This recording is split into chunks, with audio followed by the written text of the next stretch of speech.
आप हमसे हिसाब लेते हो कि हमने किसको पकड़ा, किसको नहीं पकड़ा, कौन जेल गया, कहां ब्लैक मनी है, कहां व्हाइट मनी है। कभी अपने गिरेबान में झांका? जब रोपे पेड़ बबूल का तो आम कहां से हो। आप जो सीबीआई और इनकम टैक्स की बात करते हो, ये आपकी कारस्तानी है। हमारी सरकार माननीय निर्मला सीतारामन जी के ऊपर केवल वो उसको इंप्लीमेंट करती है। हमने अपने एजेंसी को केवल फ्री छूट दे रखा है। जो भी भ्रष्टाचारी है वो जेल जाएगा, वो किसी कीमत पर नहीं छूटे।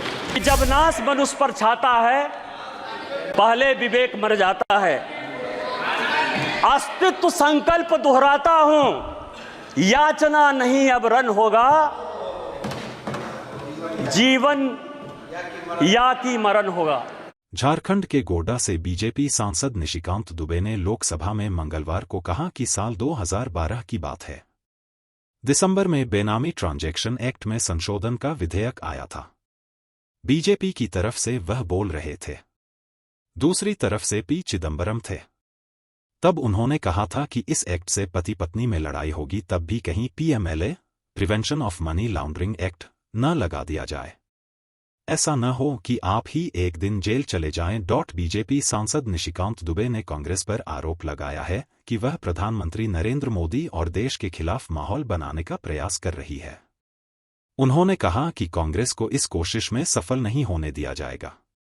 लोकसभा में वित्त विधेयक पर चर्चा में भाग लेते हुए उन्होंने मंगलवार को कहा कि कांग्रेस के समय धनशोधन विरोधी कानून, पीएमएलए और आयकर से जुड़े कानूनों को सख्त किया गया था, जिन्हें नरेंद्र मोदी की सरकार में ईमानदारी से लागू किया जा रहा है। जो भ्रष्ट होगा वो जेल जाएगा।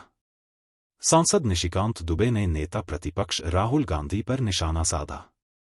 उन्होंने कहा कि वह बजट को लेकर अराजकता फैला रहे हैं और उस पद का क्या हाल कर रहे हैं जिस पर बाबू जगजीवन राम, अटल बिहारी वाजपेयी, वाईवी चौहान और शरद पवार जैसे सम्मानित लोग रह चुके हैं।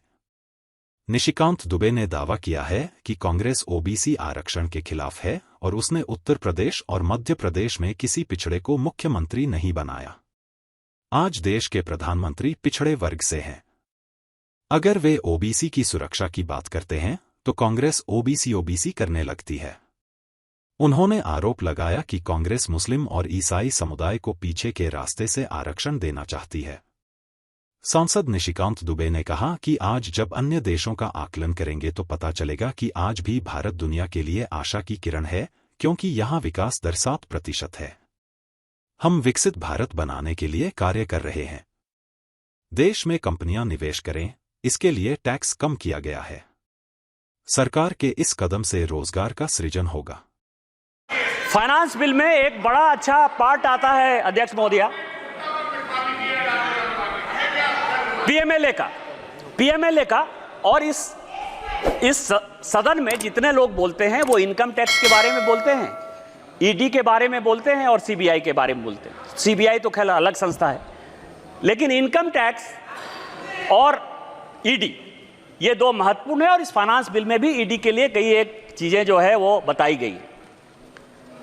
अब आप ये बताइए सर महोदया कि 1988 में मैं जब तोते की लिप सर्विस की बात करता हूं तो बड़ा गुस्सा आता है, तोता तोता कहते हैं।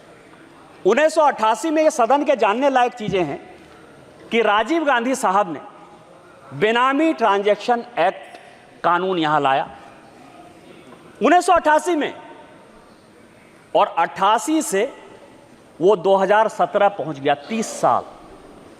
30 साल में उसके रूल्स नहीं बन पाए। आप हमसे हिसाब लेते हो कि हमने किसको पकड़ा, किसको नहीं पकड़ा, कौन जेल गया, कहां ब्लैक मनी है, कहां व्हाइट मनी है। कभी अपने गिरेबान में झांका कि 88 में बेनामी ट्रांजैक्शन एक्ट, और उसके बाद आपकी सरकार रही 91 से 96 तक, 2004 से लेकर 2014 तक। ऐसा भी नहीं कर सकते हो कि हम सरकार में नहीं रहे। आप लागू नहीं कर पाए। आप किसको साथ दे रहे थे, किसको साथ दे रहे थे? दूसरा मैं आपको बताऊं, यह सुप्रीम कोर्ट का आदेश 2012 में दिसंबर के महीने में बेनामी ट्रांजैक्शन एक्ट में संशोधन हुआ। भारतीय जनता पार्टी की तरफ से मैं बोलने के लिए खड़ा हुआ, और उस तरफ से माननीय चिदंबरम साहब थे, बड़े फेमस वित्त मंत्री, उनसे ज्यादा पढ़ा लिखा आदमी तो मैंने जीवन में देखा ही। मैंने बोलते हुए कहा कि आप जो एक्ट लेके आ रहे हो, एक दिन यदि वाइफ हस्बैंड में भी लड़ाई होगी तो उसमें पीएमएलए लग जाएगा। और ये जितना स्ट्रिंजेंट है, जिस भी आधार पर लगा रहे हो, भगवान न करे कि एक दिन आप ही जेल चले जाओ।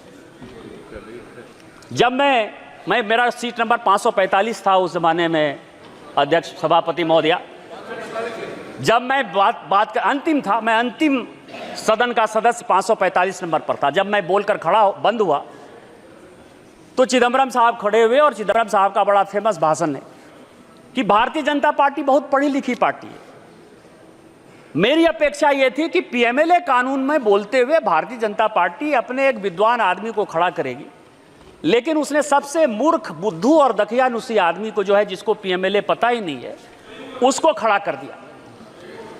यह सुप्रीम कोर्ट का यह आदेश है।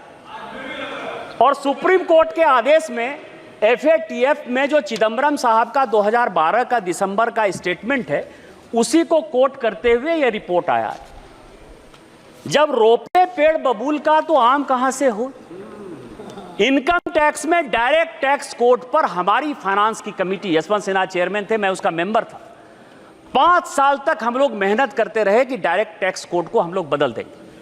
पीएमएलए में आप स्ट्रिंजेंट कानून लेके आ गए, तो जब लेकर आ गए बिना किसी एक पैसा को खर्च करते हुए, यदि कांग्रेस पार्टी ने आपको 90 करोड़ रुपया दे दिया और आपने जो है यंग इंडिया खरीद लिया, नेशनल हेराल्ड खरीद लिया, 750 करोड़ की संपत्ति बिना किसी पैसे के आपको मिल गई, तो क्या राहुल साहब जो चिदम्बरम साहब का कानून है उसमें आप जेल नहीं जाओगे? ये जेल नहीं जाओगे? और मैं तो कोट कर रहा हूं सुप्रीम कोर्ट के आदेश के आधार पर। तो इसीलिए आप जो सीबीआई और इनकम टैक्स की बात करते हो, ये आपकी कारस्तानी है। हमारी सरकार माननीय निर्मला सीतारामन जी के ऊपर केवल वो उसको इंप्लीमेंट करती है। हमने अपने एजेंसी को केवल फ्री छूट दे रखा है। जो भी भ्रष्टाचारी है वो जेल जाएगा, वो किसी कीमत पर नहीं छूटे। माननीय सदस्य कंप्लीट करिए प्लीज।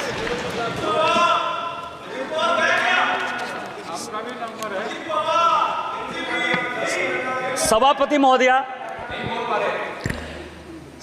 महोदया,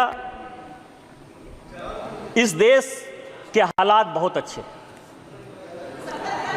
हम 2047 तक विकसित भारत बनाने की कल्पना में, माननीय प्रधानमंत्री जी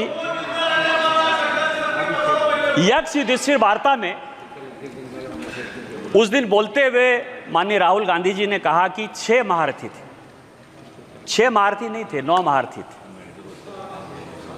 9 महारथी थे और 7 महारथी चक्रव्यूह लड़ रहे थे, और 2 महारथी चक्रव्यूह के बाहर जो है 4 लोगों को, पांडवों को रोकने की कोशिश कर रहे थे। उसमें भीम थे, सात्विक थे, नकुल थे और सहदेव थे। और उसी में सात टोटल 9 महारथी थे जो कि अभिमन्यु से लड़ रहे थे, और उसमें 7 महारथी ऐसे थे जो चक्रव्यूह में अभिमन्यु को घेरने के लिए बैठे थे, और 2 महारथी ऐसे थे जो कि पांडव की सेना उसमें अंदर नहीं जा पाए। पांडव में 4 लोगों को उन्होंने मौका दिया हुआ था। इसका नाम था भीम, सात्विक, नकुल और सहदेव। और जिसकी रक्षा जो है जयद्रथ कर रहे थे उस दरवाजे की, तो उसमें नहीं जाए।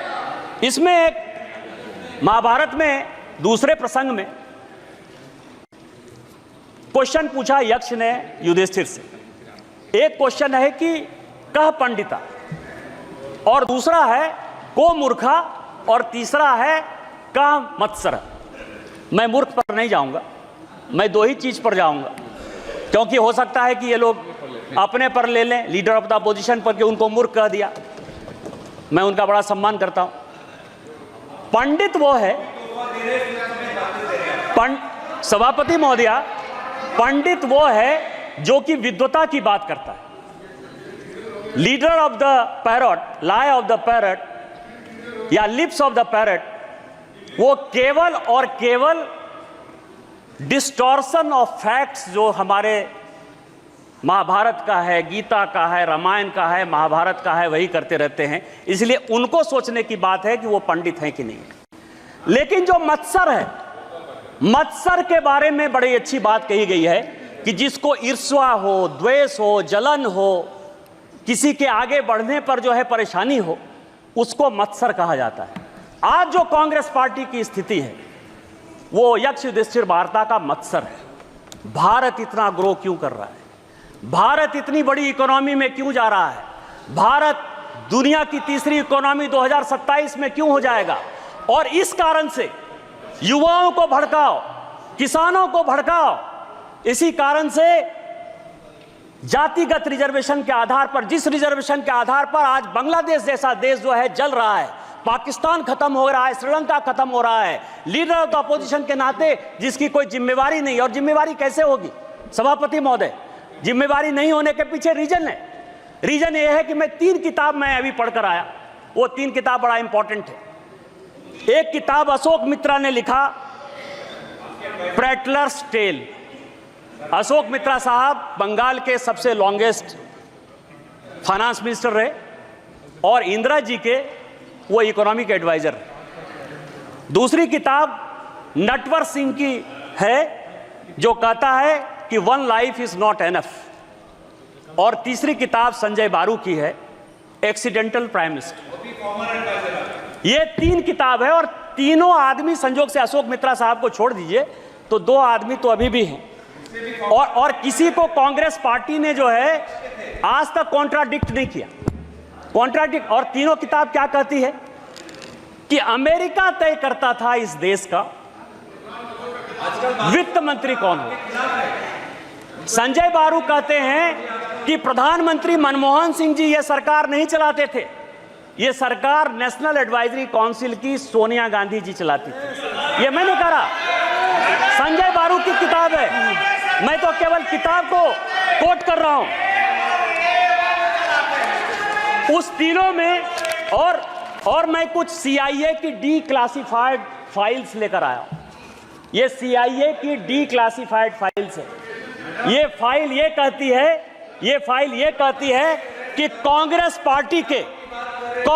पार्टी के सभी लोग सोवियत रूस से बिके हुए थे।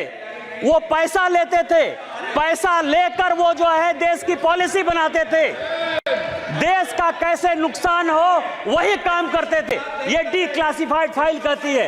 ये तीनों किताब को यदि आप देखेंगे, चाहे वो अशोक मित्रा की हो, चाहे संजय बारू की हो और नटवर सिंह की हो, ये कांग्रेस पार्टी इस देश को बदनाम करना चाहती है, बर्बाद करना चाहती है, ऐसा सिचुएशन पैदा करना चाहती है कि प्रधानमंत्री मोदी जी के खिलाफ पूरा माहौल बने, इस देश के खिलाफ पूरा माहौल बने। लेकिन वो हम होने नहीं देंगे। ये देश के तीसरे बार प्रधानमंत्री बनने वाले दूसरे लोग हैं। और मैं आपको रामधारी सिंह दिनकर की कविता से खत्म करता हूं कि उन्होंने कहा कि जब नाश मनुष्य पर छाता है, पहले विवेक मर जाता है। अस्तित्व संकल्प दोहराता हूं, याचना नहीं अब रन होगा, जीवन या की मरण होगा। इस देश को बनाने के लिए कोई भी कुर्बानी देनी पड़ेगी, हम कुर्बानी देंगे। हम वित्त मंत्री द्वारा इस फाइनेंस बिल का समर्थन करते हैं और पूरे सदन से यह आग्रह करते हैं कि उस बिल को पास करें। इन्हीं शब्दों के साथ जय हिंद, जय भारत।